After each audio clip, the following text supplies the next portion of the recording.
Data protection and privacy teams are under more pressure than ever with new laws, AI oversight, data breaches, and the constant expectation to do more with fewer resources. That's why TrustArc built a modern privacy and data protection management platform powered by Arc Intelligence. It unifies your tools, automates the work that slows you down, and surfaces what matters most right when you need it. From guided quick actions to our intelligent assistant, Ask Arc, you get credible, contextual answers backed by expert research, not generic AI guesses. Finally, privacy that works the way privacy pros work. Learn how TrustArc helps teams move faster with confidence at trustarc.com/serious-privacy. That's trustarc.com/serious-privacy.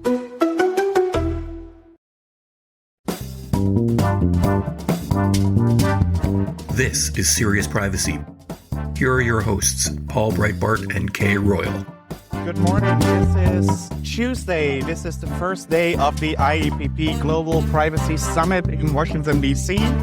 Last night, we had the opening night with Trevor Noah. Yes, that was fantastic. Sorry, I'm interrupting the introduction. Keep going. Well, I was just going to say, my name is Paul Breitbart. And I'm Kay Royal, and welcome to Serious Privacy. So, okay. Unexpected question. It has to be a short one. What are the favorite shoes that you're wearing to the conference? The favorite shoes I'm actually not wearing to the conference right now. Because right now I'm just in my business shoes.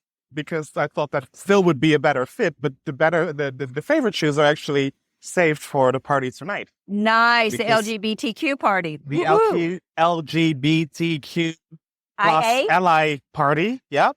So I do have some nice off-white shoes, linen. With rainbows on them, right? With rainbows on them, exactly. Sweet. I thought those would be fitting for the party. Sweet. Mine are the ones I wore last night with the gold pants, which perfectly matched the IAPP Privacy Rockstar shirt. I put it on with the gold pants, of course. And my favorite shoes were the boots that have awesome stitching on them in various colors and everything. I've had them for years. I love them. So, okay, let's go back and talk about Trevor Noah. Actually, we should probably say who we have at the table with us, because, this is what we do. So to my immediate left is Maggie Gleckley, Hewlett-Packard Enterprise. Megan Glickley with Hewlett-Packard Enterprises. She's one of my best friends. We'll leave it at that. Across from us, we have Kelly. I'm from Hong Kong.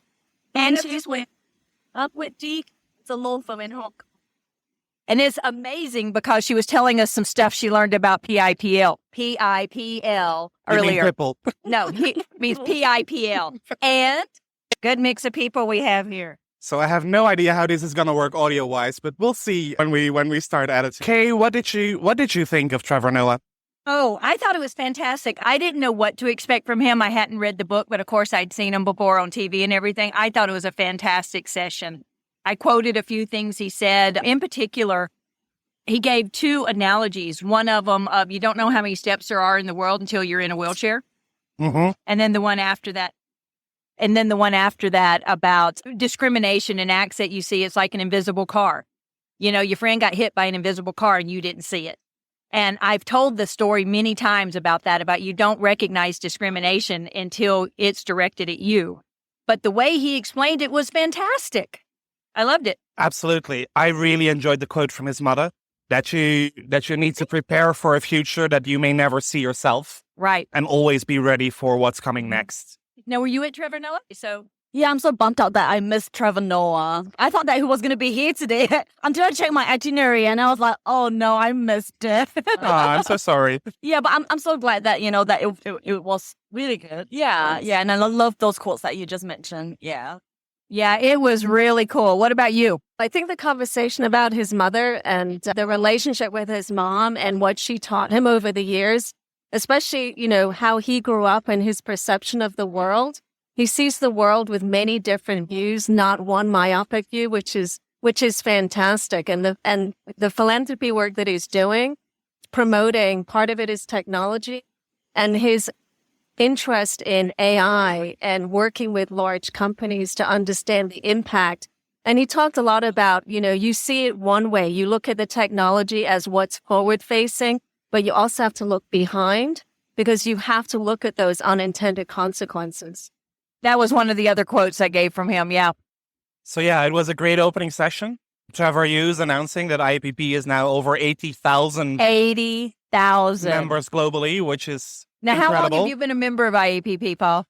I've been a member off and on because I was a member at Nimity and TrustArc, and then I wasn't a member for a while, and I joined last summer again. Wow.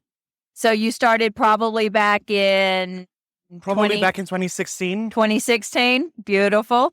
I've been with IAPP since at least 2008. Wow. Yeah, it's been a while. Kelly, how long have you been part of IAPP? Well, let me see. It was pre-COVID, maybe 2019, I would say, because Okay. that's when, it's all mush right now. I can't even remember. Yeah, right, we all lost what happened 3 in the years. last 3 years? Yes, I think it was probably 2019. So now And- that we have you on the table, you were just, before we started recording, telling us some interesting things about what's happening with Pipple. PIPL. Yeah, Yes. Can you tell us also for our listeners? Yeah, well, so for insider news that the authorities have been knocking on the doors of private companies, under the pretext of, educating, the people about, the PIPL. But, in actuality, that is sort of like an investigation. So right after, they go into the company, they educate them about the PIPL, then they'll say, we'll be back in like 6 months' time. And then we'll be back, get your system in order. We'll be back in 6 months' time. That's what I'm... Wow. Yeah, We that's haven't heard fascinating. that from anyone. That's crazy. Nope, this is breaking news, guys. Yeah, in theory, it seems like a good idea. How long have they been doing it? Well, it just started. Okay. Yeah. So, I mean, if, anyone hasn't gotten, like their system, in compliance with the PIPL, like it's time to take a look at it right now. Time to get serious about that. But no, I mean, they're not even sending a letter and going, woo-hoo, we're going to show up. They just knock on your door one morning Yeah, that and go, sounds like the hi. French approach to me. Beautiful. So So what are your... So it seems that we are going to be interrupted now by the general Opening session that's about to start. let's go have fun. Let's go have fun. Okay, we are back in the conference hall. Okay, we just saw the opening general session. With Daniel Citron and Nina Nina Schick. Oh, fantastic. I'm scared after this morning, to be honest. I hate to say I fell in love with the topic of non-consensual pornography, but it is one of my favorite topics, but it's because of Danielle Citron. I saw her speak at Berkeley back in like 2012, maybe 2013, and fell in love with it then. The fact that this was a need, we needed to address it. And as Nina Schick was talking, I leaned over to Annalise Moen and said, what's really bad is when you take the generative AI and you mix it with the non-consensual porn. You no longer need to actually spy on someone to get a video of them naked. You just create one. And that's the scary stuff. I still can't get my head around that there are companies who actually make a business model about doing these kind of things. 9,500 of them. She said when she started way back when in 2014, it was counting the companies. There were 50 of them. And now there's almost 10,000. And these companies, these sites, that is their business model, is showing videos or pictures of non-consensual pornography, whether it's children, adults, or whatever. But they know it's non-consensual. They know it's rapes. They know it's illegal, and they still do it. Yeah, and that's what scared me. Nina Schick, amazing talk about generative AI from showing a video based on a model out of 2018 to what it is today. She predicted that by 2025, 90% of all images on the internet will be generated by AI. And also there, I just can't get my head around all those kind of numbers. And this really rapid development, there really is a massive responsibility for us as a privacy community to keep this in check. It is. And I liked her closing point about authenticating or photographing your generated AI. And she showed a clip by a company that she works with, I forget the name, TruePic and Revel AI, and how they sign it to authenticate that this was their content that they created. And if that becomes the standard and AI companies are forced to autograph the AI content that is generated using their platform, imagine what kind of fraud that's going to help eliminate, especially with companies like yours. Yeah, that is one of the points I immediately texted to my team. We need to find a way to make sure that images that are uploaded for auctions, that they are actually real. Because there are so many images that people submit, of course, because they want to sell something for one of the auctions on the platform. We need to make sure that those images are not computer generated. Right. I mean, we already do checks whether they haven't been just pulled from the internet. Right. When you probably have the people putting them up for sale certify that they have this item in their possession. But still, to verify those images will be an extra step, especially if this prediction, shit becomes true. Oh my God. Right. Then the fight that Danielle Citron prescribes also in her book on the fight to privacy.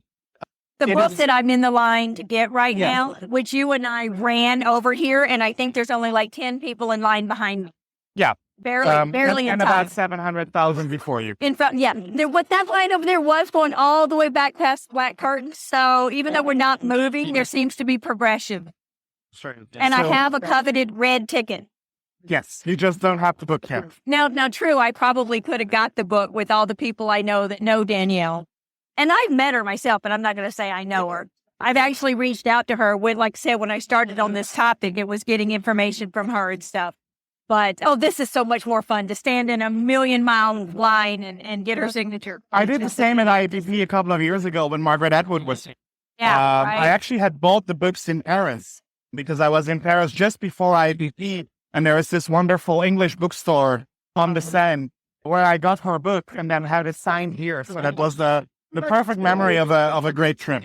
Yeah. I will say it was interesting when I bought a book here. I think it was pre-COVID with an author they had and, stood in line to get it. And then the time was over. They had to go to sessions. They said, don't worry. We'll mail everyone left that didn't get it their copy of the book. It came unsigned. Yeah. I'm like, I stood in line to get a signed copy. You can't. Well, you stay in the queue. I go to my session to prepare. Yes. And we'll be back later. There we go. So I'm in the corridors of the conference now with Shanshan Pa, who I know from my Nimity and Trust Talk days, currently with State Street Bank out of Boston.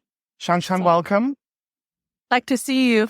Definitely for a long time to see you in person, for sure. It's been so many years. So one of the things that we're interested to hear from our listeners here at IAPP is, what is your favorite abbreviation in the alphabet soup that privacy has become? That's an interesting one, because the other day I was talking to a training class, we were saying a lot of acronyms, CCPA, PDPA, and I was like, you know what? I'm Shanshan PA. So that'd probably be the best acronym. But definitely there's a lot of acronym. The thing is, with CCPA, we got other like GDPR, just so many. And then with Asian ones, this morning, the session I went to, a lot of Asian countries, South Asia, they're PDPA. So you just kind of differentiate by the country. So it's something that, worth pay attention to for privacy professional during the privacy work in different region of the world.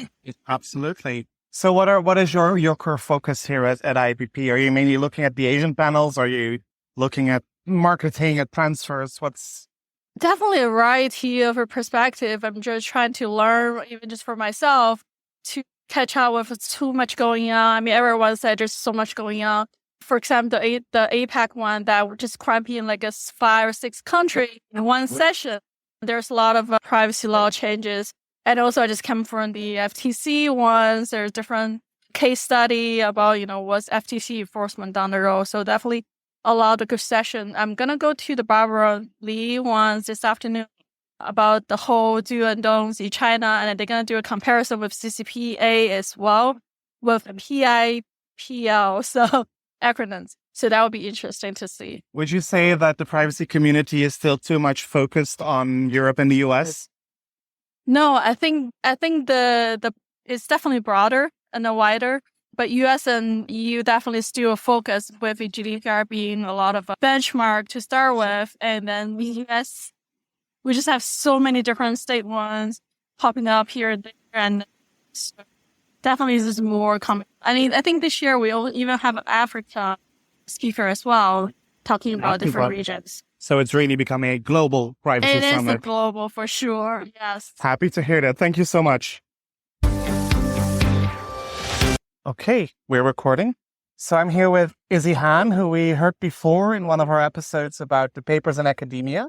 You are now with the European Data Protection Supervisor. At the time, you were an intern. Now you're full-time? Yes, absolutely. Thank you, Paul. Glad to be back in conversation with you. And good to see you here in Washington as part of the UBS delegation. Absolutely, yeah. So my first question, we're asking everybody this week, what is your favorite abbreviation in privacy? We've got so many acronyms nowadays. Oh gosh, favorite abbreviation in privacy. I would say it emerges actually not from the EU, but actually the US. And I would have to say it's the PCLOP. The Privacy and Civil Liberties Oversight Board. And I think PCLOP is just the cutest abbreviation I've heard in a while. So that one's really stuck with me. I can imagine. It also has a bit of a whip behind it, right? PCLOP, like you whip everybody into line. I don't know what I would say for me. It makes me think more of like a cute little fluffy thing for some reason. So I always nice have stuffed animal. A very endearing image that comes to mind when I think of the PCLOP. So we've just had a great panel organized by the FPF on the European alphabet soup, the DSA, the DMA, Data Governance Act, AI Act, all of that. What do you make of all these laws? I think the laws are an absolutely great initiative. I think this is very much what we're needing is divergence in the way that we approach certain regulatory challenges.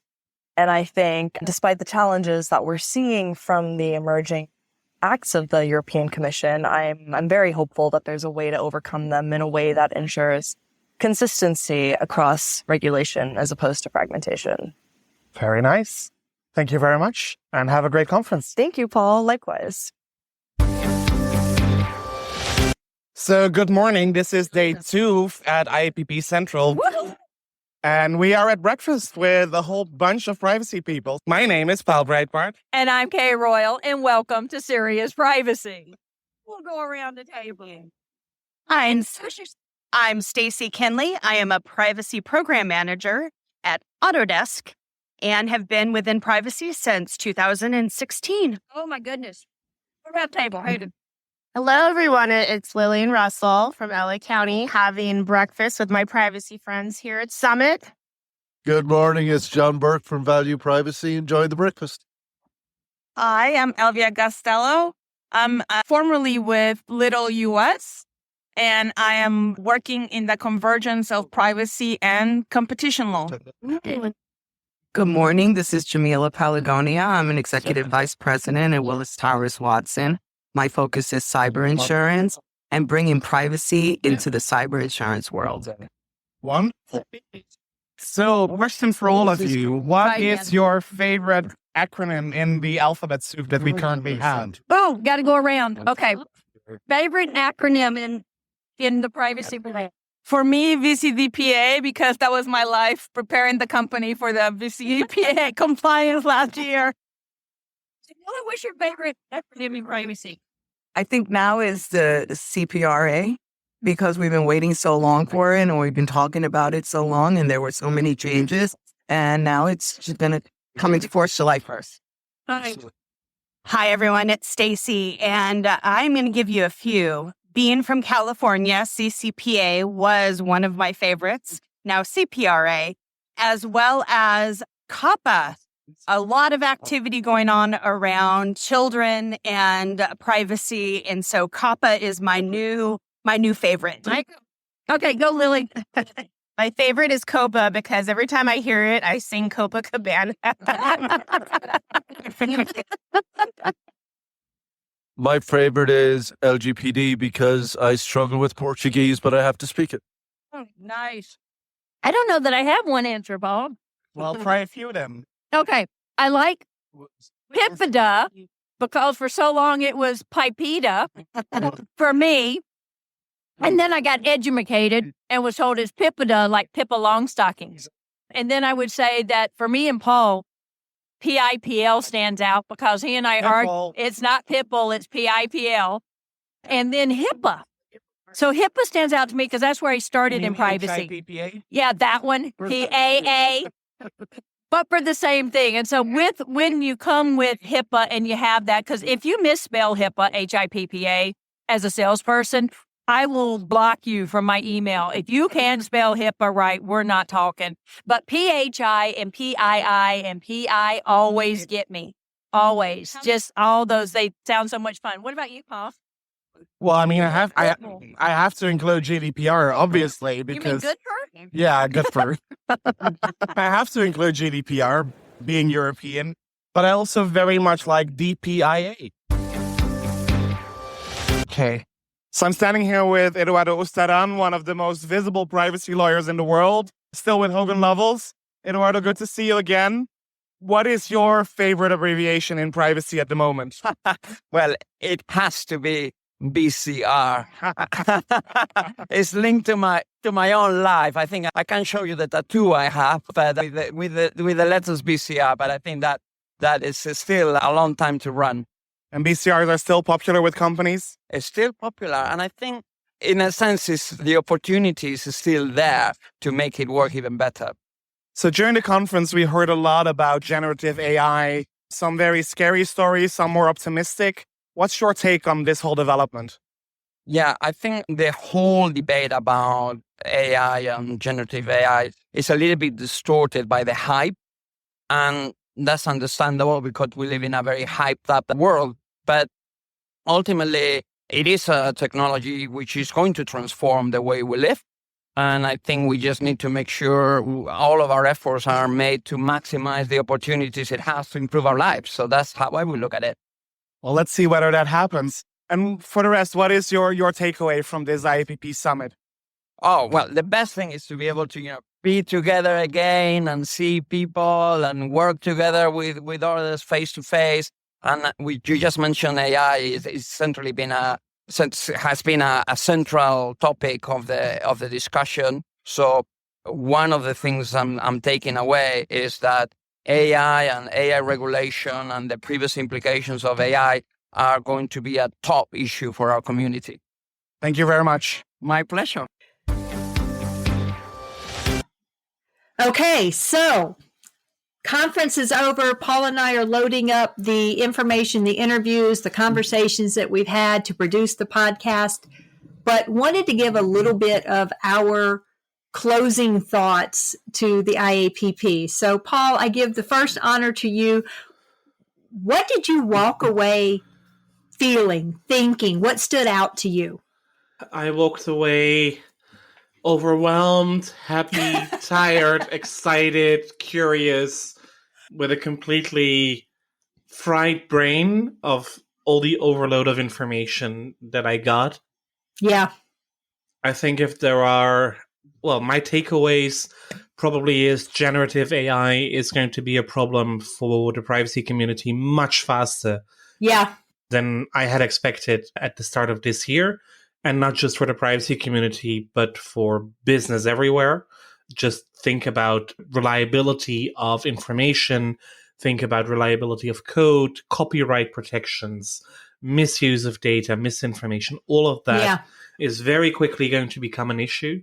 Yeah. And the second point is that the whole EU data package, which was discussed quite at length, the Digital Services Act, Digital Markets Act, AI Act, all of those are going to become an absolute mess for companies to comply with, especially because of the oversight that is so dispersed. Could be that the average European company will have to deal with 40 or 50 additional supervisory authorities come next year.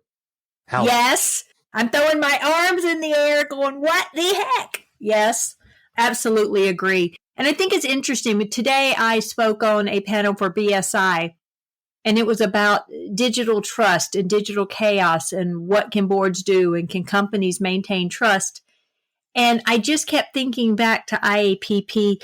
This is more than digital chaos now. This is digital drowning, digital overwhelming.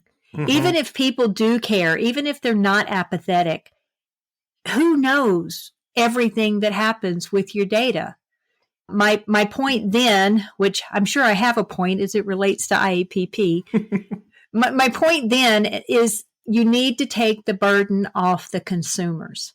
Yes. Right now, the burden is on the consumers to know who to ask something from, to understand what they're consenting to. We need to move away from a consumer-driven privacy mindset to companies need to generate, maintain, and exceed trust factors. Yeah, I think that's fair. Just like one of my colleagues at Maastricht University always uses the example of a car. The safety belt is there. You don't ask a smart car when to interfere and brake before impact. That's something the car does to keep you safe. And I think that responsibility is very much also in organizations. At the same time, also, I think it's fair to call on legislators to also give us a bit of a breathing space and first implement one law before you start legislating the next one.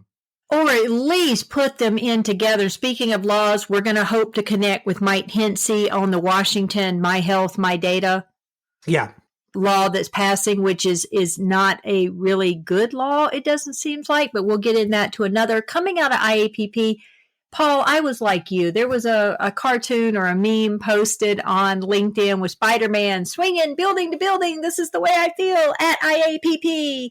I'm seeing people, talking to people. I'm in all the sessions. I'm engaged. And then you come home and you're, 15 bones are broken and you can't move. That was me too. Aside from even the personal complication I had while I was there, which meant I missed almost everything on what was it, Tuesday evening and night. But even aside from that, it's exhausting. And I hate to say it, but I think a lot of us in this geek field are introverts. And we love our friends and we want to see them and we want to be engaged, but it is exhausting. It is absolutely exhausting. But not only that, the information that came. So there were some bad sessions I went to. I'm going to say one bad session. I'm not going to say what it was. There was a bad session I went to that did not deliver what they promised. And that is my one big bone. I go to a session to learn what it says they're going to teach us. They didn't do that. I let my comments on the assessment speak for themselves. It's not that the people didn't have expertise. They did, but they didn't deliver what they promised to deliver. And I was looking for particular information. You were right next to me, so I know you and I are mind to mind on that one. Well, and it was not just that. It was also mansplaining for 35 minutes nonstop. So, yeah. But okay. But there were some really good ones we went to as well. I really enjoyed your session, one on data transfer. That was really good. You had really good people in your session. We had Alex Joel, who I think was leading or moderating. Yeah, the panel. Alex Joel was the chair of the panel. He's assistant professor at American University. Caitlin Fennessy from the IAPP and Sebastião from the Future of Privacy Forum in his last days at the Future of Privacy Forum. And yeah, it was really a lot of fun. It was a good panel. It was a good panel, and a lot of people in there really enjoyed it. One of the other really good panels, I think, was the last panel I went to, which was on the CCPA and enforcement, and it had the executive director of the California Privacy Rights Agency. What do they call it? California Privacy Protection Agency, CPPA? CPPA. Him there, and then it also had the lady from the Attorney General's office. I can't think of her name off the top of my head. I'm sorry, but she was really good as well. Very, very open, transparent conversation. I enjoyed that. No hesitation in sharing information that they could share with us. So that was a really good panel as well. And it was packed front to back, side to side. It was really good. I think that was the case for a lot of panels that I attended. I was very happy that the conference was fully in the convention center and no longer in the Marriott meeting room. So it saved a lot of walking back and forth. Not the commute, not the commute to the other rooms. So I thought that was helpful. Also seeing some daylight because some of these sessions were actually above ground, so that you could see that it was actually nice weather outside with blue skies and sunshine and 30 degrees Celsius. The cherry blossoms were out. It was fabulous. It was really fabulous. And by the way, I have to throw out, when I'm talking about fabulous, those gluten-free waffle cookies. I don't know what the name is. Stroopwafels. Oh my God, those were amazing, Paul. Why didn't you bring me like 10 cases so I could gain, at least another 50 pounds? Something called U.S. Customs and Border Patrol. You can only smuggle in so many cookies. And the gourmet mustard and the spread, thank you. I feel like I should have brought you some American things, but if I make my way over to Europe, if there's something here in the U.S. that you particularly love to have, I will bring it to you. I don't have anything I think I'd recommend except, the home cooking, the chicken and dumplings and stuff that you might like. But we'll have more opportunities. It won't take another 1158 days before we see each other again. That is true. And Paul and I recorded another episode this morning with Europol.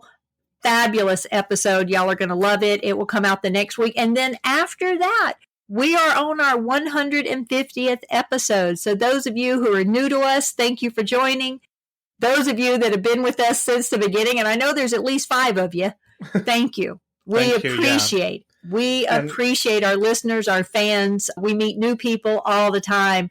We've been told that the information we give is really good, but in general, we appreciate the fact that y'all love us and that we are lucky enough to continue to do this for y'all. So look forward to those episodes. Paul, anything to close us out? Oh, yeah, give the traditional closing because we do need more reviews. Yes. Well, one more thing before we wrap up. We've said it before, but I really enjoyed meeting all of the listeners and people coming up to us. Also, a lot of my former students in DC, which was also nice. But I'm gutted that I've only seen half of the people that I wanted to see. And then see the posts on LinkedIn of people, you're like, I didn't know you were there. I didn't see you. There were 5,000 people there. So hats off to IAPP for putting on a phenomenal event. But yeah, it's really hard to connect with all the people you want to connect with. So yeah, maybe a slight look ahead at 2024. I think we agreed that there will be some sort of serious privacy meetup, live recording, something. So watch out for that. And if you want to know more, just let us know. If you want to sponsor it, also let us know. Yes. We are looking forward to seeing everybody again soon, somewhere on the road. In the meantime, of course, we'll continue recording. We have a lot of great guests lined up, also thanks to the summit. We hope you enjoyed this episode of Serious Privacy. And as always, please do like us in your favorite podcast app or podcast platform. Subscribe to the podcast. Join the conversation on LinkedIn. Find us under Serious Privacy. You'll find Kay on social media as Heart of Privacy and myself as Europol B. Until next week or the next conference, goodbye. Bye, y'all. That was Serious Privacy.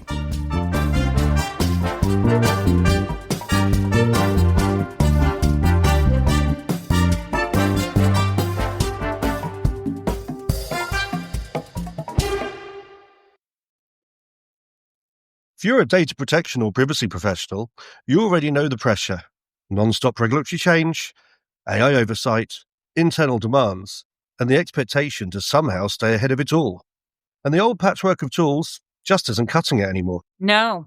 That's why TrustArc created a modern privacy management platform powered by Arc Intelligence. The TrustArc platform brings your workflows, evidence, research, tasks, and applications all together in one unified and intelligent workspace so you don't waste time digging, clicking, or context switching. With Ask Arc, your privacy assistant, you can ask plain language questions about laws, jurisdictions, or even your own program data, and get credible, cited answers based on NIMBY research and more than 1,000 global laws. It's explainable, transparent, and purpose-built for data protection and privacy. So if you need to add a vendor, create a cookie banner, or start an assessment, quick actions take formally complex tasks, turn them into bite-sized guided workflows to save you time. It's a platform that thinks like you, works like you, and helps you move faster with confidence, whether you're a seasoned DPO or you're just getting started. See how modern privacy gets done. Explore Arc at trustarc.com/serious-privacy. That's trustarc.com/serious-privacy.